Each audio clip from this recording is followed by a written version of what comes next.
चलो देखिए, यहाँ हम लोग बात करेंगे इलेक्ट्रॉन ट्रांसपोर्ट चेन। और अगर इलेक्ट्रॉन ट्रांसपोर्ट चेन की बात कर रहे हैं तो इसका मतलब है कि हम लोग अब एरोबिक रेस्पिरेशन के लास्ट स्टेप के ऊपर आ गए। एरोबिक रेस्पिरेशन का लास्ट स्टेप वो है कि जैसे आपने सबसे पहले तो पढ़ा था ग्लाइकोलिसिस। ग्लाइकोलिसिस में आपने पढ़ लिया था कि ग्लूकोज जो होता है वो ग्लाइकोलिसिस के थ्रू पायरुविक एसिड में कन्वर्ट हो जाता है। फिर आपने ग्लाइकोलिसिस के बाद पढ़ा क्रेब्स साइकिल, ठीक है, क्रेब्स साइकिल। और क्रेब्स साइकिल में आपने पढ़ा कि जो पायरुविक एसिड था वो धीरे धीरे धीरे धीरे नए कंपाउंड्स में टूटता हुआ और ऑक्सिजोएसिटिक एसिड में वापस कन्वर्ट हो जाता है, और ये पहले एसिटिक कोएंजाइम ए में कन्वर्ट होता है। और इसके बीच में आपने इंटरमीडिएट कंपाउंड्स पढ़े, जैसे ग्लूकोज ग्लाइकोलिसिस में जब टूट रहा था पायरुविक एसिड बन रहा था तो NADH बन रहा था, और यही एसिटिक कोएंजाइम ए जब क्रेब्स साइकिल में चल रहा था तो उसमें भी NADH बन रहा था और FADH बन रहा था। तो ये NADH और FADH कैसे आपके, सबसे पहले तो देखिए बात थोड़ा समझिएगा ध्यान से। आपने कहा कि ग्लाइकोलिसिस कहां हो रही थी, कहां हो रही थी ग्लाइकोलिसिस सेल के अंदर? अच्छा, ग्लाइकोलिसिस साइटोप्लाज्म में हो रही थी विदाउट ऑक्सीजन, साइटोप्लाज्म में हो रही थी। यानी कि ये जो ग्लाइकोलिसिस में NADH बन रहा है कहां बन रहा है? साइटोप्लाज्म में बन रहा है। क्रेब्स साइकिल कहां चल रही थी? सर क्रेब माइटोकॉन्ड्रिया के अंदर, माइटोकॉन्ड्रिया के अंदर। और माइटोकॉन्ड्रिया के अंदर जो क्रेब्स साइकिल यहां चल रही है इसमें NADH यहां बन रहा है और FADH यहां बन रहा है। यानी दो NADH यहां बन रहा है और बाकी NADH और FADH यहां बन रहे हैं। समझ में आ रही बात? इसको गौर से समझिएगा इस पॉइंट को। और इन NADH और FADH से हमें क्या चाहिए? फाइनल प्रोडक्ट हमें क्या चाहिए? ATP चाहिए। हमें ATP चाहिए, इससे भी ATP में, यानी इन दोनों को कन्वर्ट करना है किसमें? पहले ATP। और ATP में कन्वर्ट करने के लिए माइटोकॉन्ड्रिया, ये माइटोकॉन्ड्रिया है, माइटोकॉन्ड्रिया की ये आउटर मेम्ब्रेन, ये इनर मेम्ब्रेन, और ये है मैट्रिक्स। ये जो अंदर लिक्विड भरा होता है पूरा, ये मैट्रिक्स होता है, ठीक। और ये काम NADH और FADH को ATP में कन्वर्ट करने का काम इनर मेम्ब्रेन के ऊपर प्रेजेंट इलेक्ट्रॉन कैरियर्स करते हैं। यानी कि इलेक्ट्रॉन कैरियर्स यानी इलेक्ट्रॉन ट्रांसपोर्ट चेन कहां चलेगी? इनर मेम्ब्रेन में। वो भी किसकी? माइटोकॉन्ड्रिया की। माइटोकॉन्ड्रिया की इनर मेम्ब्रेन में क्या चलेगा? इलेक्ट्रॉन ट्रांसपोर्ट चेन चलेगा।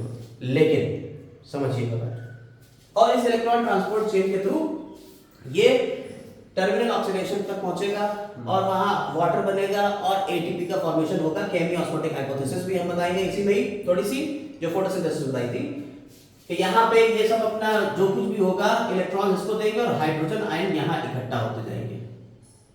इनर मेम्ब्रेन और आउटर मेम्ब्रेन के बीच में हाइड्रोजन आयन इकट्ठा होते जाएंगे और ये हाइड्रोजन आयन फिर अंदर की तरफ लीक होंगे तो ATP बनेगा। लेकिन इतना सब एक स्टेप में नहीं होता। और इन भाई साहब का क्या होगा? ये तो चलो अंदर थे तो काम चल गया। इन भाई साहब का क्या होगा जो ये बाहर बैठे हुए? इन्हें माइटोकॉन्ड्रिया के अंदर जाना पड़ेगा, और माइटोकॉन्ड्रिया के अंदर जाने के लिए इन्हें दो रास्ते अपनाना पड़ेंगे। ये अंदर जा नहीं सकते डायरेक्ट, तो इनर मेम्ब्रेन और आउटर मेम्ब्रेन के बीच में इन्हें किसी दूसरे कंपाउंड से लिंक होकर अंदर जाना पड़ेगा। उसे कहते हैं शटल। उसे क्या कहते हैं? शटल कहते हैं, जिसके थ्रू ये यहां से यहां जाएंगे। और यहां दो टाइप के शटल होते हैं। तो सबसे पहले हम बात करेंगे इलेक्ट्रॉन ट्रांसपोर्ट चेन से भी पहले इस बारे में बात करेंगे कि how these NADH gets entered into mitochondrial matrix. ये कैसे माइटोकॉन्ड्रिया के मैट्रिक्स तक पहुंचेंगे, ये बात करेंगे। सबसे पहले दो शटल की हम बात करने जा रहे हैं। तो इलेक्ट्रॉन ट्रांसपोर्ट चेन अभी हम नहीं शुरू कर रहे हैं। सबसे पहले हम ये शुरू करेंगे कि ये NADH कैसे इसमें गए, और फिर जब सारे NADH और FADH यहाँ पहुंच जाएंगे तब हम एक एक करके बात करेंगे कैसे इलेक्ट्रॉन्स को ये ट्रांसफर करते हैं, कैसे ये पूरी चेन चलती है, कौन कौन से इलेक्ट्रॉन कैरियर्स हैं, कौन से मोबाइल कैरियर हैं, कौन से फिक्स्ड कैरियर हैं, इन सब के बारे में बात करेंगे। लेकिन अभी बस 2 मिनट पहले ये देख लीजिए कि कैसे NADH अंदर जा रहा है। ठीक, चलिए देखिए, ये जो आपका यहाँ पे हमने बनाया है, ये मैलेट एस्पार्टेट शटल। ये क्या है? Malate aspartate shuttle. Malate aspartate shuttle क्या है? यानी मैलेट किसमें कन्वर्ट होगा? एस्पार्टेट में कन्वर्ट होगा। एक शटल चलेगा इनके बीच में। क्या होता है? ये NADH जो है, इसने क्या करा? ऑक्सैलो एसीटेट के साथ में ये जुड़ गया, और ऑक्सैलो एसीटेट के साथ में जैसे ये जुड़ा, ये क्या बदल गया? ये बदल गया मैलेट में। और ये ऑक्सैलो एसीटेट इस मेम्ब्रेन को पार नहीं कर सकता। माइटोकॉन्ड्रिया की आउटर मेम्ब्रेन हो गई, ये इनर मेम्ब्रेन हो गई, ये मैट्रिक्स हो गया। अभी हमने आपको दिखाया पूरा माइटोकॉन्ड्रिया। तो माइटोकॉन्ड्रिया के आउटर मेम्ब्रेन को ये पार नहीं कर सकता है, ये ऑक्सैलो ना NADH। तो क्या होता है? ये NADH इसमें जाके जुड़ जाता है और मैलेट में जुड़ जाता है। अब मैलेट इसे ट्रांसफर हो सकता है, यहाँ से जा सकता है, ये परमिएबल है। तो ये इसको इसमें होता हुआ ये यहाँ तक पहुंच गया। अब मैलेट किसमें कन्वर्ट हो जाता है? ऑक्सैलो एसीटेट में वापस। और जब मैलेट ऑक्सैलो एसीटेट में कन्वर्ट होता है तो NAD पॉजिटिव से NADH बन गया। देखिए इस तरह से ये NADH यहाँ से यहाँ ट्रांसफर हो गया, इसके साथ जुड़ के उसमें चला गया और वापस ऑक्सैलो एसीटेट में कन्वर्ट हो गया। फिर वही बात, ऑक्सैलो एसीटेट तो बाहर निकल नहीं सकता, तो ऑक्सैलो एसीटेट किसमें कन्वर्ट हो जाएगा? एस्पार्टेट। और एस्पार्टेट ये बाहर निकल के वापस यहाँ आ जाता है और ये ऑक्सैलो एसीटेट बना लेता है। इस तरह से ये एक प्रोसेस चलता रहता है और ये NADH को अंदर की तरफ ले जाता रहता है। तो एक शटल जो आपने देखा उसका नाम क्या आ गया? Malate aspartate shuttle. ये तो एक तरीका हुआ। इस तरह से ये NADH से NADH पूरा का पूरा NADH चला गया। मान लो 2 NADH बने थे, तो 2 NADH से 2 NADH यहाँ पे वापस अब मिल गए हैं, पूरा मिल गया, कोई दिक्कत नहीं इसमें। दूसरा शटल एक और होता है, हो सकता है भाई इसके पास मैलेट वाला रास्ता ना हो, तब कौन सा होगा? तब ग्लिसरॉल फॉस्फेट शटल चलता है। देखिए उसको भी। तो जो दूसरा शटल की बात कर रहे हैं हम लोग, वो कौन सा है? वो है glycerol phosphate shuttle. Glycerol phosphate shuttle क्या होता है? इसमें आप देखिए तो यहाँ पे DHAP डाइहाइड्रोक्सी एसीटोन फॉस्फेट या कहिए ग्लाइकोलाइसिस में हम लोगों ने पढ़ा। ये DHAP NADH को अपने साथ जोड़ लेता है, किसमें बदल जाता है? Glycerol phosphate. और ये लेके जाएगा। पीछे हम लोगों ने पढ़ा था मैलेट एस्पार्टेट, वो ऑक्सैलिक एसिड था, वो किसमें? मैलिक एसिड में कन्वर्ट हो गया था ऑक्सैलो एसीटेट। लेकिन यहाँ क्या हो रहा है? यहाँ ग्लिसरॉल DHAP ग्लिसरॉल फॉस्फेट में कन्वर्ट हो रहा है। भाई दो तरीके हैं, ये इसके साथ जुड़ सकता है या उसके साथ जुड़ सकता था। पीछे वाला तो हम लोगों ने पढ़ लिया, अब ये वाली भी प्रोबेबिलिटी देख लें, संभावना कि ये भी हो सकती है क्या?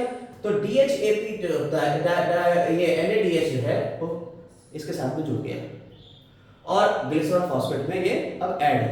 ग्लिसरॉल फॉस्फेट चलना शुरू करते हैं तो आउटर मेम्ब्रेन तो ये पार कर जाते हैं, लेकिन ये इनर मेम्ब्रेन पार नहीं कर सकते। तो ये इनर मेम्ब्रेन पे जाते हैं और इनर मेम्ब्रेन पे एक एंजाइम है ग्लिसरॉल फॉस्फेट डिहाइड्रोजिनेज, यानी अपने अंदर से हाइड्रोजन निकाल देगा और यहाँ FAD मौजूद होता है, FAD पॉजिटिव। तो ये FAD जो है वो इसे ले लेगा और ये FADH में बदल जाएगा हाइड्रोजन लेके, और ये DHAP में ये कन्वर्ट हो गया और DHAP में कन्वर्ट हो गए, वापस से ये निकल गया वापस। नहीं समझ में आ गई? इस तरह से ये इनर मेम्ब्रेन को तो पार ही नहीं कर पाया भाई। अगर इनर मेम्ब्रेन को पार नहीं कर पाया, इसने NADH भेजा था और बना क्या? FADH बन गया। भेजा क्या था? NADH, बना क्या? FADH। यानी कि NADH अगर यहां बनता तो उससे 3 ATP बनते हैं, लेकिन यहां क्या बना? FADH बना, तो उससे कितने बनेंगे? 2 ही तो ATP बनेंगे। एक ATP का नुकसान हो गया। नहीं समझ में आई बात? तो ग्लाइकोलाइसिस में जो ATP अब बनना चाहिए थे 3, उसकी जगह पर कितने बने? 2। तो एक के लिए 2 बने, दूसरे के लिए भी तो 2 बनेंगे, यानी कि नेट में 2 ATP का नुकसान हो गया यहाँ। तो अगर हम कहें कि ये वाला शटल चलेगा ग्लिसरॉल फॉस्फेट शटल, तो 2 ATP का तो नुकसान होना ही होना, क्योंकि ये 2 बार चलेगा। 2 NADH बन रहे थे ग्लाइकोलाइसिस में, दोनों को अंदर ले जाना था। तो क्या होगा? NADH का एक नुकसान हुआ तो 2 ATP का नुकसान हो गया, -2। यानी पहले ग्लाइकोलाइसिस में कितने ATP बन रहे थे? 8। अगर पीछे वाला शटल चलता तो कितने ATP बनते? लेकिन अब यहां कितने बन रहे हैं? 2 तो वो और 4, ये 2 4 6, यानी 2 ATP का नुकसान हो गया। तो अगर हम क्रेब्स साइकिल को देखें, क्रेब्स साइकिल में बन रहे थे 30 और ग्लाइकोलाइसिस में 8, तो कितने बन रहे थे? 38, टोटल 38 ATP बन रहे थे। लेकिन अगर ये वाला होगा तो कितने एटीपी बनेंगे? 36 एटीपी बनेंगे। समझ गए बात को? नहीं समझे? तो अब हम लोग यहां तक तो पहुंच गए कि भाई ये हमारा बाहर वाला जो था एनएडीएच, इसको भी अंदर ले आए हैं, whether in the form of FADH और एफएडीएच। हम यही मानते हैं, लेकिन बड़ी बुक्स में या एक नॉर्मल लेवल पे कि अगर एक की बात करें तो सर आप तो कह रहे हैं साहब 36, तो हमारे स्कूल वाले सर ने तो बताया 38 होता है। तो इन जनरल बुक्स में अब 38 ही लिख के आ रहा है, वो इसको कंसीडर नहीं करते हैं ग्लिसरॉल फॉस्फेट चैनल को, हालांकि ये भी चलता है, लेकिन मैक्सिमम की बात कर लेते हैं कि 38 ही मैक्सिमम, और तो कोई दिक्कत नहीं है। समझ में आ गई बात या नहीं? अब देखिए इसमें आगे अगर हम चले तो अब हम लोग अगली बात करेंगे किसकी? इलेक्ट्रॉन ट्रांसपोर्ट चेन की। अब हम अपने मेन मुद्दे पे आ रहे हैं। तो 2 मिनट आपने ये देख लिया किस तरीके से बाहर से अंदर गया। अब हम लोग इलेक्ट्रॉन ट्रांसपोर्ट चेन की बात करेंगे, चलिए उसको भी देख लेते हैं। देखिए ये एक हमने आपको सिस्टम बना के दिखाया इलेक्ट्रॉन ट्रांसपोर्ट चेन का। इसमें 5 कॉम्प्लेक्स होते हैं। कितने कॉम्प्लेक्स हैं? 5। हम आपको इसको एक बार जरा सा गौर से देखिएगा, एक माइटोकॉन्ड्रिया बना के दिखा रहे हैं और उसके बाद इसको रिलेट करेंगे हम थोड़ा सा। माइटोकॉन्ड्रिया में ये होती है एक आउटर मेम्ब्रेन, इसके बाद ये अंदर वाली इनर मेम्ब्रेन, ये अंदर की तरफ कुछ इस तरीके से धसी हुई होती है, इसे क्रिस्टी बोलते हैं। ठीक है, इस क्रिस्टी के ऊपर F1 F0 पार्टिकल जिन्हें ऑक्सीसोम बोलते हैं वो होते हैं, और यहां अंदर जो कुछ भी लिक्विड होता है उसे कह देते हैं, देखिए हर क्रिस्टी पे होंगे F1 F0 पार्टिकल, और जो कुछ भी यहां लिक्विड होता है उसे कह देते हैं मैट्रिक्स। और मैट्रिक्स के अंदर सारे एंजाइम थे क्रेब्स साइकिल के, और क्रेब्स साइकिल यहां चलता है। सक्सिनेट डिहाइड्रोजिनेज एक एंजाइम है जो यहां मेम्ब्रेन होगा, इनर मेम्ब्रेन, ये इनर मेम्ब्रेन होगी।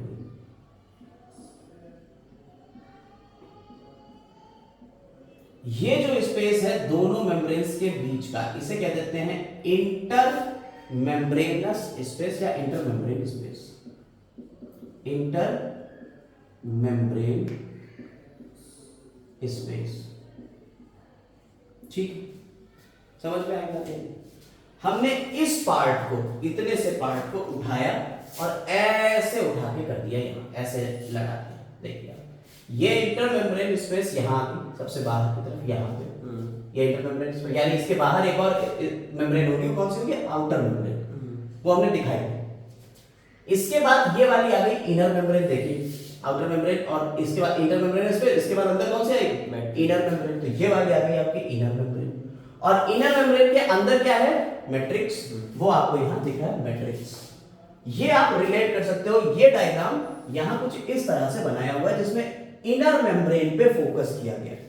मेन फोकस हमारा क्या है? इनर मेम्ब्रेन, और इसके अंदर वाला जो ये स्पेस है इंटर मेम्ब्रेन स्पेस, ये वाला, इसके ऊपर फोकस है।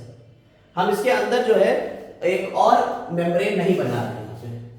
ये आपने देख लिया है। अब इसको अगर हम हटाएं तो यहाँ पे क्या होगा? एक और मेम्ब्रेन यहाँ आप बना सकते हो, एक अभी जगह यहाँ पे और हो सकती है, ये वाली आउटर मेम्ब्रेन। समझ में आई बात नहीं? ये इसके बाहर आउटर मेम्ब्रेन, तो ये आउटर मेम्ब्रेन, ये इनर मेम्ब्रेन, दोनों के बीच इंटर मेम्ब्रेन स्पेस। क्लियर हो गई मेरी बात? ये आप समझ गए कि ये क्या सीन यहाँ है। और यहाँ इनर मेम्ब्रेन के ऊपर क्या बना हुआ है? इलेक्ट्रॉन ट्रांसपोर्ट पूरी चेन बनी है। यहां इलेक्ट्रॉन कैरियर्स हैं जो इलेक्ट्रॉन्स को लेके जाएंगे एक जगह से दूसरी जगह। क्लियर? तो अब हम इसी को डिस्कस करने जा रहे हैं। 5 कॉम्प्लेक्सेस हैं यहां पे, और 5 कॉम्प्लेक्स कैसे कैसे काम कर रहे हैं उनकी बात करेंगे। पहला कॉम्प्लेक्स जो है वो है NADH डिहाइड्रोजिनेज कॉम्प्लेक्स। पहला कॉम्प्लेक्स कौन सा है? NADH dehydrogenase complex. ये फर्स्ट कॉम्प्लेक्स हो गया। दूसरा कॉम्प्लेक्स यहां मिलेगा, तीसरा यहां है, दूसरा यहां है, सक्सिनेट डिहाइड्रोजिनेज कॉम्प्लेक्स। तीसरा कॉम्प्लेक्स क्या है? Cytochrome B/C1 complex. चौथा कॉम्प्लेक्स क्या है? ये है साइटोक्रोम C ऑक्सीडेज। पांचवा कॉम्प्लेक्स क्या है? ये जो F1 F0 पार्टिकल है, ये पूरा पांचवा कॉम्प्लेक्स है। ठीक है, कोई दिक्कत नहीं इसमें, है ना? अब हम लोग देखते हैं, हमने आपको बताया कि सारी की सारी चीजें माइटोकॉन्ड्रिया के मैट्रिक्स में मौजूद थी। माइटोकॉन्ड्रिया के मैट्रिक्स में ये सब चीजें बन चुकी हैं। NADH बना हुआ है। FADH कहां बनता है? याद करिए, सक्सिनेट से फ्यूमरेट जब बनता है तो क्या बनता है? FADH। याद आया कुछ? Yes sir. तो होता क्या है, सबसे पहले जो इनर मेम्ब्रेन का फर्स्ट कॉम्प्लेक्स है, ये दो पार्ट में डिवाइड है। एक आउटर पार्ट है जहां FMN मिलेगा, और जो इनर पार्ट है वहां यूबिक्विनॉन मिलेगा। यूबिक्विनॉन, यूक्यू, इसे साइटोक्रोम क्यू भी कहते हैं। यूबिक्विनॉन को साइटोक्रोम क्यू के नाम से भी जानते हैं। ये मोबाइल कहते हैं, ये मेम्ब्रेन के अंदर चल सकता है। इनर मेम्ब्रेन जो थी ये वाली, इसमें ये चल सकता है, एक जगह से दूसरी जगह तक जा सकता है। जरा ध्यान से देखिएगा, NADH ने अपने प्रोटॉन्स इसको दे दिए FMN को। उसने क्या करा कि भाई हमें नहीं चाहिए प्रोटॉन, ये ले जाओ। कहां चाहिए? ये कहां ले जाएगा? इसने NADH ने यहां प्रोटॉन्स दिए, तो ये प्रोटॉन्स कहां चले गए? इंटर मेम्ब्रेनस स्पेस में चले गए, यहां। क्लियर? और जो इलेक्ट्रॉन थे भाई, जब टूटता है तो H+ होएगा तो इलेक्ट्रॉन भी तो निकलेंगे। वो जो इलेक्ट्रॉन्स थे, क्या ये मिला, और इलेक्ट्रॉन्स FMN ने ले लिए और कहां बढ़ा दिए? आयरन सल्फर कॉम्प्लेक्स के पास। आयरन सल्फर ने ये इलेक्ट्रॉन्स दे दिए यूबिक्विनॉन को, और यूबिक्विनॉन तो मोटाइल है, वो तो चल सकता है। वो ये इलेक्ट्रॉन लेके भगा, और भाग के कहां आया? कॉम्प्लेक्स 3 के पास।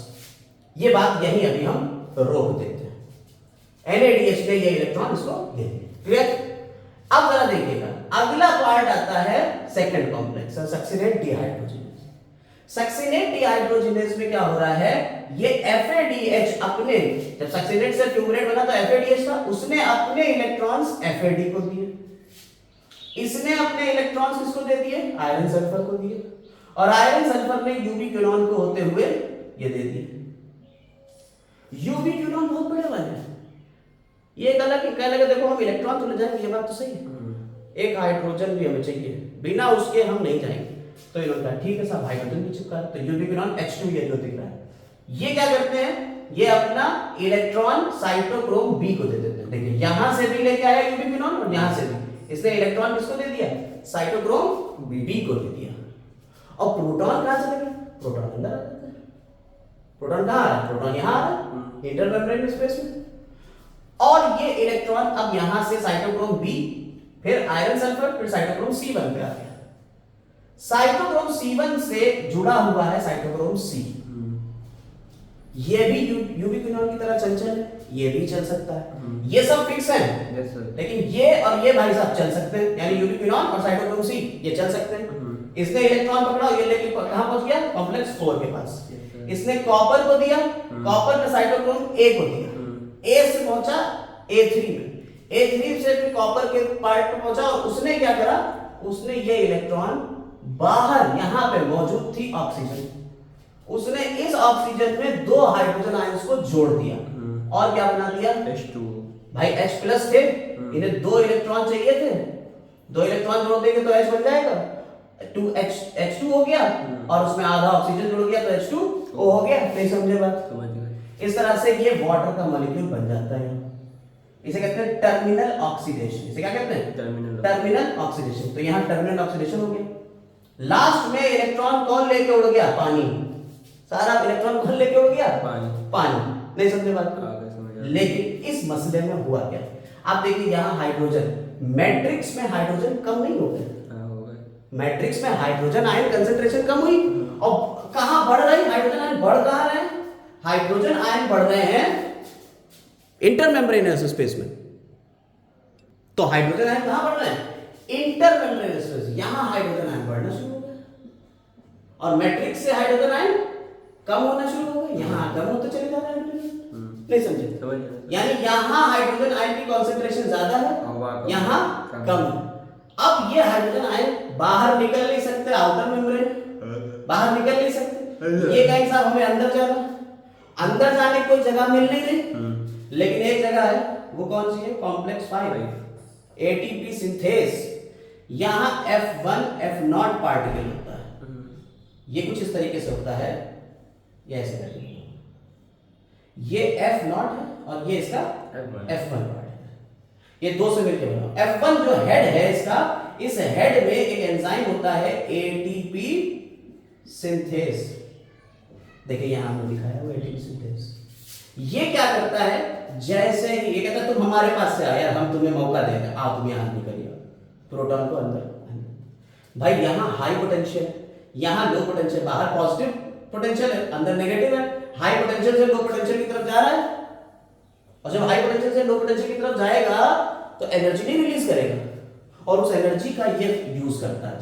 जब प्रोटॉन अंदर की तरफ आते हैं तो ये उस एनर्जी का यूज करता है और एडीपी में एक इनऑर्गेनिक फॉस्फेट को जोड़ के एटीपी बना देता है।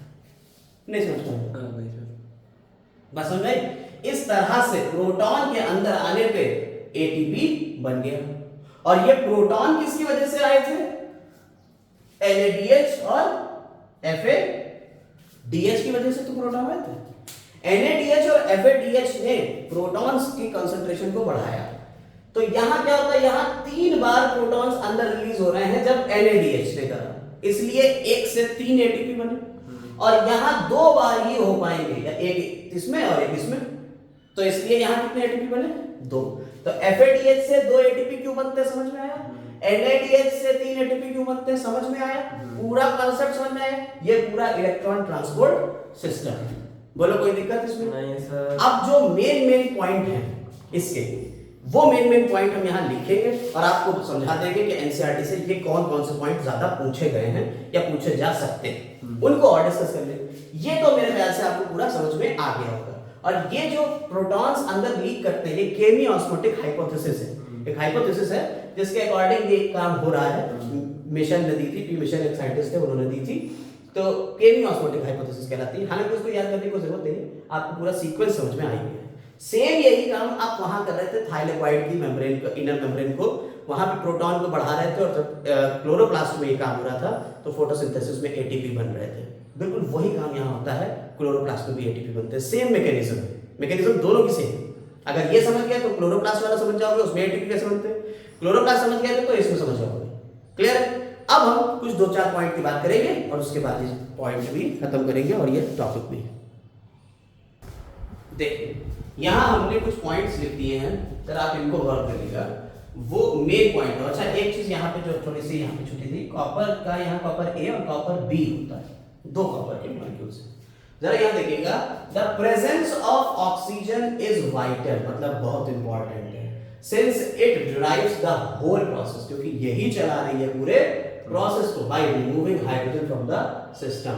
हाइड्रोजन को ऑक्सीजन ही तो उड़ा के ले जा रही है, इसलिए ये एक वाइटल रोल प्ले करती है इलेक्ट्रॉन ट्रांसपोर्ट सिस्टम में। तो इसका रोल बहुत ही इंपॉर्टेंट है, ये बात याद रखिएगा। ठीक। दूसरा, oxygen act as the final hydrogen acceptor. ये भी याद रखिएगा कि फाइनल हाइड्रोजन एक्सेप्टर कौन है? ऑक्सीजन एक्ट कर रही है फाइनल हाइड्रोजन एक्सेप्टर की तरह। डायरेक्ट क्वेश्चन बन के आते हैं और ये पिछले नीट में आए हुए क्वेश्चंस हैं, सीधे लाइन है, एनसीईआरटी की लाइन हमने रखी है। इसके बाद आपने जो फोटोसिंथेसिस देखी थी, फोटोसिंथेसिस में लाइट की वजह से एटीपी बन रहा था। एटीपी का फॉर्मेशन क्या कहलाता है? फॉर्मेशन ऑफ एटीपी क्या कहलाता है बताइए? Formation of ATP is called phosphorylation. और जब आपने फोटोसिंथेसिस पढ़ा था उसमें भी एटीपी बन रहा था, वहां लाइट की वजह से फॉस्फोराइलेशन हो रहा था, इसलिए उसे कहते थे photo phosphorylation.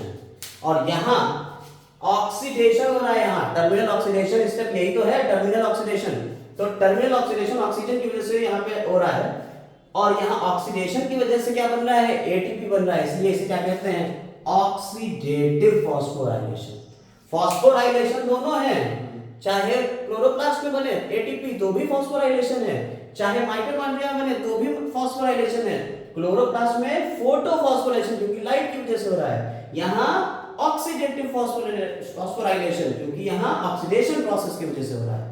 For each ATP produce, अब एक एटीपी के लिए कितने हाइड्रोजन आयन की जरूरत पड़ेगी? तो याद रखिएगा, for each ATP produce 4 hydrogen ion, 4 hydrogen ion को यहां से यहां गुजरना पड़ेगा, तब आपको मिलेगा एक एटीपी, एक एटीपी बन पाएगा। समझ में आएगा? इन पॉइंट्स को ध्यान में रखेंगे एटीपी वाले, तो इलेक्ट्रॉन ट्रांसपोर्ट चेन का कोई भी पॉइंट गलत नहीं होगा, कोई भी क्वेश्चन गलत नहीं होगा। तो इसे याद रखिएगा। उम्मीद कर रहे हैं आपको सारी चीजें समझ में आ गई होंगी। चलिए, तो इलेक्ट्रॉन ट्रांसपोर्ट सिस्टम यहीं तक रख रहे हैं। इसके बाद अभी हमारा रेस्पिरेटरी क्वोशिएंट बचा हुआ है। रेस्पिरेटरी क्वोशिएंट के बारे में बात करेंगे अगली वीडियो में। जब तक के लिए इसको सब्सक्राइब कर लें, नोटिफिकेशन के लिए बेल आइकन भी दबा दें, और जो ड्रामा होता है वो सब कर दें, ताकि यूट्यूब पे आप और हम दोनों ग्रो कर सकें। Have a nice day.